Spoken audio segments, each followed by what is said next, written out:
S'ouvrir demain à Madagascar jusqu'à dimanche.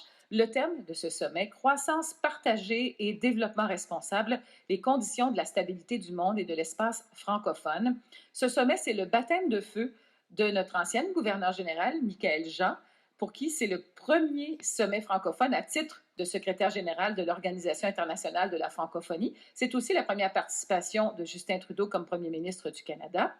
Le Canada, qui est un pilier de cette organisation internationale de la francophonie, on peut s'attendre à ce que M. Trudeau ne passe pas inaperçu. On va parler de ce sommet avec un spécialiste, Frédéric Bérard, qui est co-directeur de l'Observatoire national en matière de droit linguistique. Il est aussi chroniqueur au journal Métro et il est professeur de droit constitutionnel à la faculté de droit de l'Université de Montréal. Un monsieur qui ne doit pas dormir beaucoup avec toutes ses fonctions. Bonjour, M. Bérard. Bonjour, à vrai dire, je suis chargé de cours, je suis pas professeur, donc je travaille encore plus fort, c'est ça que ça veut dire. Exactement, c'est ça que j'allais vous dire. Alors, vous n'avez pas besoin de beaucoup d'heures de sommeil, j'imagine, vous, hein, dans une nuit?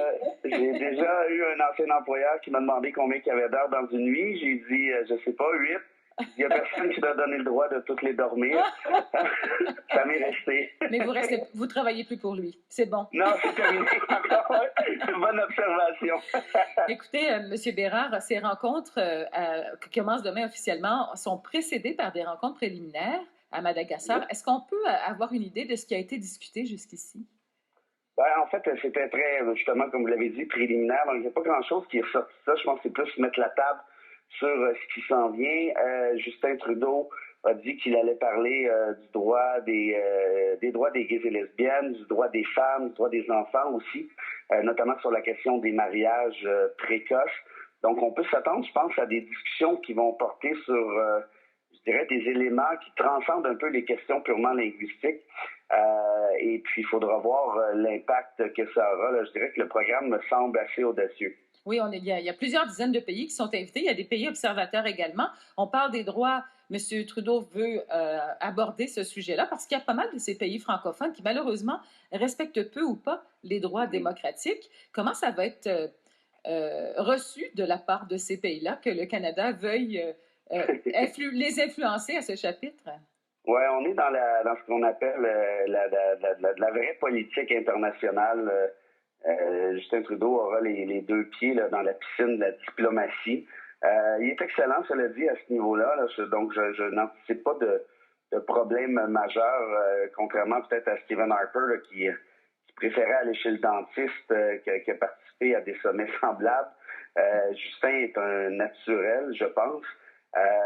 Cela dit, c'est toujours délicat. Hein. Évidemment, tu veux faire la leçon sans que ça paraisse, essentiellement. Donc, il faudra voir quel ton et comment je dirais, quelle approche le premier ministre du Canada prendra à ce niveau-là.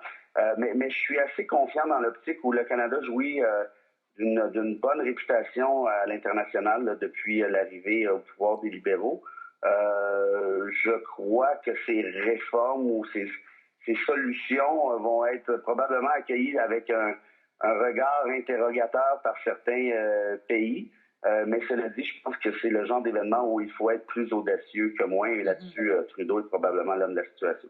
Michaëlle Jean est là également pour faire le point sur ce qui s'est passé dans les dernières années, dans les derniers mois aussi, dans les pays francophones. Est-ce qu'il y a eu certaines avancées? Est-ce qu'il y a eu des choses qui ont changé de façon positive ou négative même dans ces pays-là?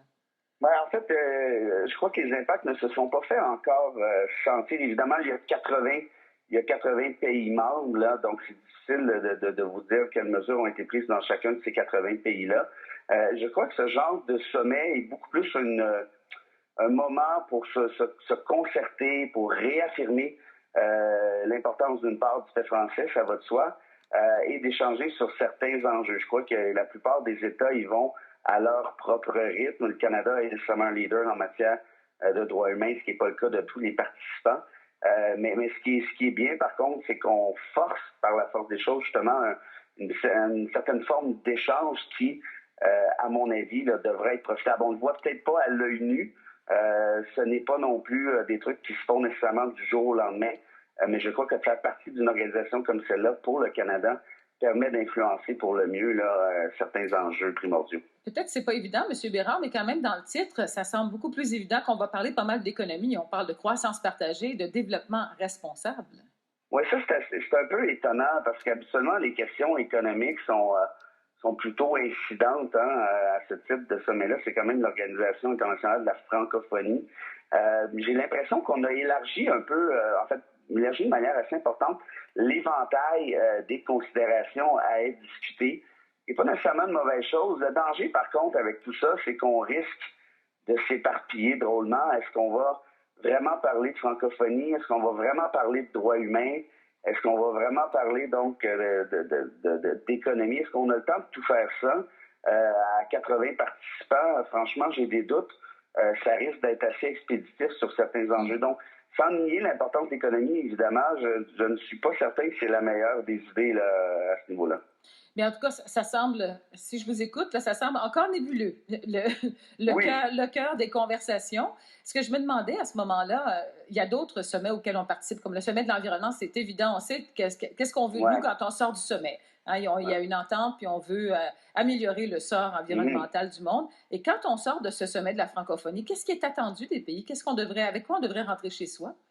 Ben, c'est ça qui est un peu, vous l'avez dit, je pense que c'est le bon terme, un peu nébuleux, là. Tu vas faire un sommet sur la francophonie, puis tu vas aller parler de PIB. Je veux dire, un peut aller avec l'autre, mais comme je l'expliquais, j'ai l'impression qu'on va faire peut-être un peu de diversion, surtout que le temps disponible n'est pas, je veux dire, c'est pas un sommet qui va durer 6 mois non plus. Donc, revenir avec quoi à la maison? Faut voir, comme j'expliquais, Trudeau a promis de discuter de certaines mesures, droits des femmes, droits des enfants, droits des gays et lesbiennes. Est-ce qu'il va annoncer certaines mesures à la conclusion du sommet?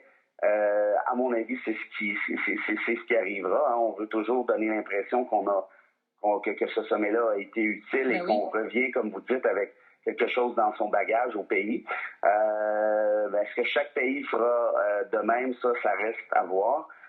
Mais oui, non, pour revenir à la question principale, là, c'est certain que le danger, c'est l'espèce d'éparpillement et peut-être de faire passer, curieusement ou malheureusement, la francophonie au deuxième ou au troisième rang des préoccupations. Eh bien, notre sujet ce matin est le 16e sommet de la francophonie qui a lieu à Madagascar en fin de semaine et notre invité, Frédéric Bérard, co-directeur de l'Observatoire national en matière de droit linguistique et chargé de cours également à la Faculté de droit de l'Université de Montréal. Merci beaucoup d'avoir tenté au moins de nous éclairer sur ce qui va se passer à Madagascar en fin de semaine. J'ai fait de mon mieux. Bonne journée. Merci à vous aussi. Au revoir.